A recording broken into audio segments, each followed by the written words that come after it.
Good morning, everyone. Me, Assistant Professor Dr. Rekha Bhadauria from PG College Jhalawar.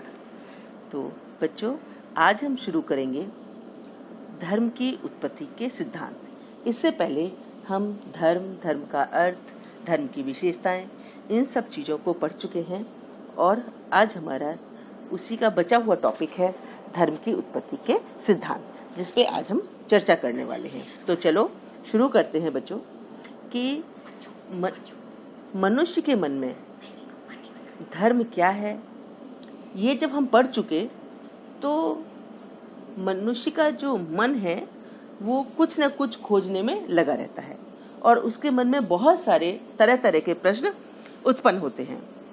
तो उनमें से एक प्रश्न उसके मन में उठा कि धर्म जैसी जटिल संस्था का जन्म कैसे हुआ, वे कौन सी पारिवारिक दशाएं एवं परिस्थितियां थीं जिन्होंने धर्म जैसी संस्था को जन्म देने में सहायता प्रदान की।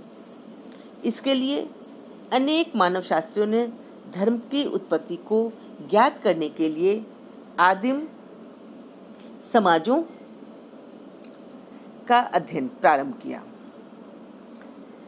आदिम समाज छोटे एवं सरल प्रकृति के होते हैं, अतः वे संस्कृति के प्रारंभिक रूप एवं उद्गम को समझने की दृष्टि से महत्वपूर्ण हैं। अनेक मानव शास्त्रियों ने सोचा कि आदिम समाजों में ही आधुनिक जटिल समाजों की उत्पत्ति हुई है, अतः आदिम समाजों से ही धर्म की उत्पत्ति का पता लगाने का प्रयत्न किया जाए। और इसके आधार पर उन्होंने निम्नलिखित सिद्धांतों के आधार पर उसका पता लगाने की कोशिश की। तो इसमें सबसे पहला सिद्धांत है आत्मवाद या जीवात्मवाद का सिद्धांत। तो आदिम धर्म के बारे में सर्वप्रथम अंग्रेजी मानवशास्त्री टॉयलर ने प्रस्तुत किया है। आपने धर्म के उद्गम को खोजा और उसकी विस्तृत व्याख्या की। हर्बर्ट स्पेंसर ने भी इस मत के समर्थक थे। टॉयलर ने कहा कि ऊपरी तौर पर तो हमें धर्मों की बहुलता एवं उनमें अंतर देखने को मिलते हैं, पर एक मूल रूप से सभी एक ही विचार पर निर्भर हैं और वह है आत्मा। आत्मा में विश्वास, आत्मा को अपने आदिम मनुष्यों से लेकर सभ्य मनुष्यों तक के धर्म का आधार माना। इसलिए उनके सिद्धांत को आत्मावाद के नाम से जाना जाता है। उन्होंने मानव शास्त्रीय शब्दकोश को एक नया आत्मवाद का सिद्धांत दिया। दूसरा है जीवित सत्तावाद का सिद्धांत। कुछ मानव शास्त्रियों ने आत्मवाद से पूर्व जीवित सत्तावाद का अस्तित्व स्वीकार किया। इस सिद्धांत को मान्यता है कि प्रत्येक वस्तु में, चाहे वे जड़ हो या चेतन हो, जीवित सत्ता होती है, जो कि कैसी है, अलौकिक है, और इस सत्ता में विश्वास और उसकी आराधना एवं पूजा से ही धर्म की उत्पत्ति हुई है। इस मत को प्रारंभ में मैक्स मूलर एवं प्रियूस ने प्रस्तुत किया था। इसे एक विशेष प्रकार से प्रस्तुत किया जो मानववाद के नाम से जाना जाने लगा। मेलेनेशिया के लोग अलौकिक शक्ति को माना के नाम से पुकारते हैं और इसी कारण मेरेट ने अपने सिद्धांत को मानववाद का नाम दिया। जो मेलेनेशिया की जनजातियों में यह विश्वास है कि किसी भी कार्य की सफलता या असफलता माना की शक्ति पर निर्भर है। यदि कोई अधिक बुद्धिमान या शक्तिशाली है तो इसका कारण उसमें माना की शक्ति की अधिकता है, और जो कम शक्तिशाली है उसमें माना की शक्ति कम है। युद्ध में विजय, शिकार में सफलता और मछलियों का अधिक पकड़ा जाना भी माना की शक्ति के कारण ही है। मतलब कुछ भी जो हमारे जीवन में अधिक होता है, इसका मतलब है कि वो माना की शक्ति उस व्यक्ति में अधिक है। अतः उन्होंने कहा है कि माना एक ऐसी शक्ति है जो कि भौतिक या शारीरिक शक्ति से सर्वथा भिन्न है और नए भले और बुरे सभी रूपों में कार्य करती है। इस पर आधिपत्य या नियंत्रण पाना लाभदायक है। अगर हम उसे अपने आगे नतमस्तक कर लेते हैं, उस पर विजय प्राप्त कर लेते हैं, तो वह इस अलौकिक शक्ति इस अर्थ में है कि वह सब चीजों पर प्रभाव डालने के लिए जिस रूप में कार्य करती है, मनुष्य की साधारण शक्ति उससे परे और प्रकृति की साधारण प्रक्रियाओं से बाहर है। तीसरा है प्रकृतिवाद का सिद्धांत। प्रकृतिवाद जो है वो मैक्स मूलर का जीवात्मा सत्तावाद का ही एक रूप है। मैक्स मूलर जर्मन विद्वान थे जो संस्कृत एवं अन्य भाषाओं से ज्ञान रखते थे। उन्होंने धर्म की उत्पत्ति को प्राकृतिक शक्तियों एवं घटनाओं की पूजा पाठ में ढूंढा था। इसके लिए उन्होंने भारतीय एवं यूरोपीय पौराणिक कथाओं का सहारा लिया और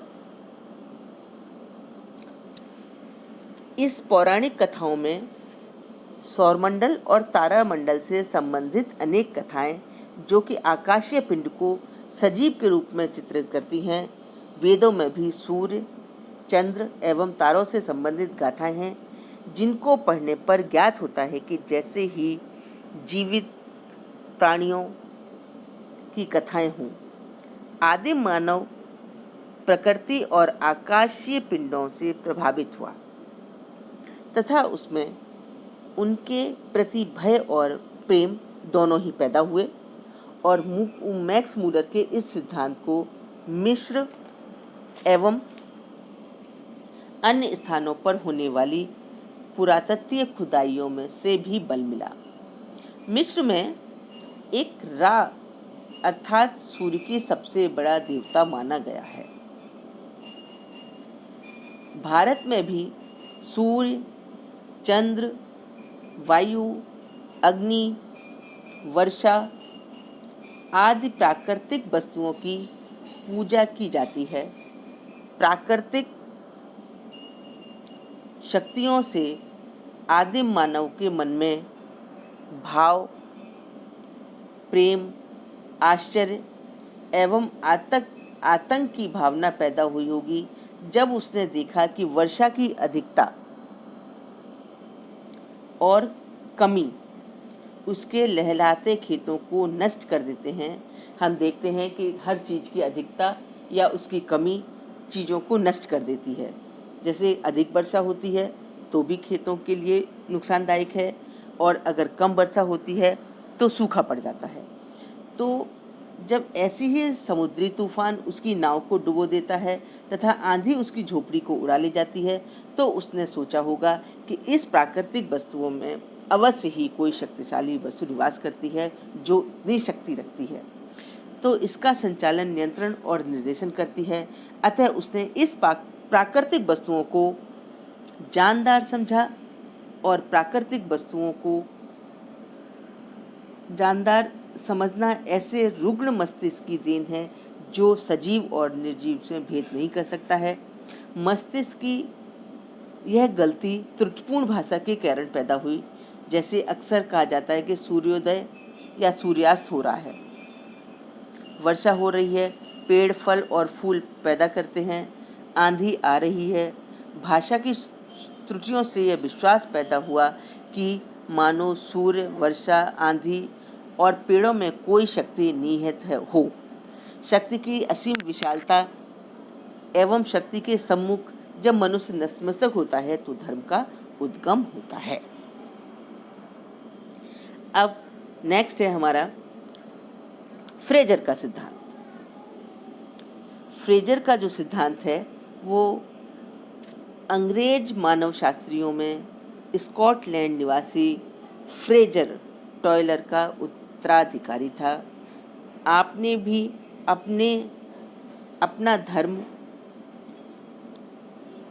जादू संबंधी विचार अपनी पुस्तक दी गोल्डन वो में प्रकट किया। आप मैकमिलन एवं रॉबर्टसन स्मिथ जैसे विचारों से भी प्रभावित थे। आप लगभग 1750 शब्द प्रतिदिन लिखते थे और आपने कई वर्षों तक ऐसा किया। आपने टॉयलर के सिद्धांत को प्रसिद्ध भी बनाया और अपने स्वयं के विचार भी उसमें जोड़े। आपके लेखन का जितना प्रभाव बाद वाले धर्मशास्त्रियों पर पड़ा, उतना अन्य मानव शास्त्रियों का नहीं। टॉयलर ने कहा कि जादू का आधार आदिम मानव ने वस्तुओं के त्रुटिपूर्ण सहसंबंध को माना है और इस प्रकार की साम्यता को वे कारण समझ बैठे। फ्रेजर ने इस बात की सभ्यता को ग्रहण किया, सहानुभूति का नियम का नाम दिया। फ्रेजर का मत है कि सर्वप्रथम जादू और टोनों का प्रचलन रहा होगा और इसका प्रयोग आदिम मानव प्रकृति पर नियंत्रण पाने एवं अपने उद्देश्यों की पूर्ति के लिए करता होगा। लेकिन जब उसने देखा कि कई बार उसका जादू असफल हो जाता है और वह अपने उद्देश्यों को जादू के द्वारा पूर्ण नहीं कर पाता, तो उसने फिर एक ऐसी शक्ति की कल्पना की जो उसके जादू को असफल कर देती हो। यह शक्ति जादू के द्वारा मनुष्य के वश में नहीं की जा सकती। अतः जब वह उसकी पूजा अर्चना और आराधना करने लगा तो धर्म की उत्पत्ति हुई। इस प्रकार फ्रेजर के अनुसार असफल जादू टोनों ने मानव को धर्म की ओर अग्रसर किया। अतः धर्म की प्रकृति के द्वारा पराजित मनोवृत्ति का परिणाम है। अब हम देखते हैं एक धर्म का सामाजिक सिद्धांत। जो धर्म का सामाजिक सिद्धांत है वो दुर्खीम ने किया है। इसकी उत्पत्ति दुर्खीम ने की है। इसमें दुर्खीम के विचार हैं कि दुर्खीम ने जो धर्म की उत्पत्ति से संबंधित विभिन्न सिद्धांतों की आलोचना की, इस आधार पर की कि धर्म एक सामाजिक तथ्य है और इसकी उत्पत्ति भी सामाजिक कारकों का ही हाथ है। जब तक वे सभी सिद्धांतों में सामाजिक कारकों की अवहेलना की, तब तक दुर्खीम ने अपनी पुस्तक elementary form of religion life के धर्म की प्रकृति, उत्पत्ति, प्रभाव आदि की विस्तृत विवेचना की। उसने समाज को ही देवता माना और कहा कि धर्म सामूहिक चेतना का प्रतीक है। इसमें उसने यह भी लिखा कि आदिम मानव इतना बुद्धिमान नहीं था कि वह प्राकृतिक और अलौकिक घटनाओं को उसी रूप में समझ पाता जिस रूप में इस सिद्धांत के प्रतिपादकों ने समझा है। धर्म कोई इतनी सरल वस्तु नहीं है कि उसकी प्रतिध्वनि, परछाई, स्वप्न व मृत्यु आदि अनुभवों के आधार पर भी उसे समझा जा सके। धर्म का वास्तविक आधार तो स्वयं समाज है। इसलिए यह लिखता है कि स्वर्ग का साम्राज्य एक महिमामंडित समाज है। दुर्खीम पर अपने गुरु फस्टेल डी कॉलेजेस का भी प्रभाव पड़ा। उन्होंने अपनी पुस्तक द एनिसेंट सिटी में यह तर्क दिया कि यूनानी और रोमन धर्मों का विकास उनके सामाजिक संगठन के विकास के साथ साथ हुआ है। पहले परिवार अपने पूर्वजों को पूजा करता था। नगरों के उदय के साथ सामूहिक अनुष्ठान होने लगे। दुर्खीम का मत है कि व्यक्तिगत जीवन आमोद प्रमोद एवं आकर्षक नहीं था, परंतु जब वह सामूहिक जीवन में सम्मिलित होता था तो जीवन में सरलता आ जाती थी, एक विशेष सुख का अनुभव होने लगता था। दुर्खीम विश्वासों एवं अनुष्ठानों को ही धर्म में सम्मिलित करते हैं।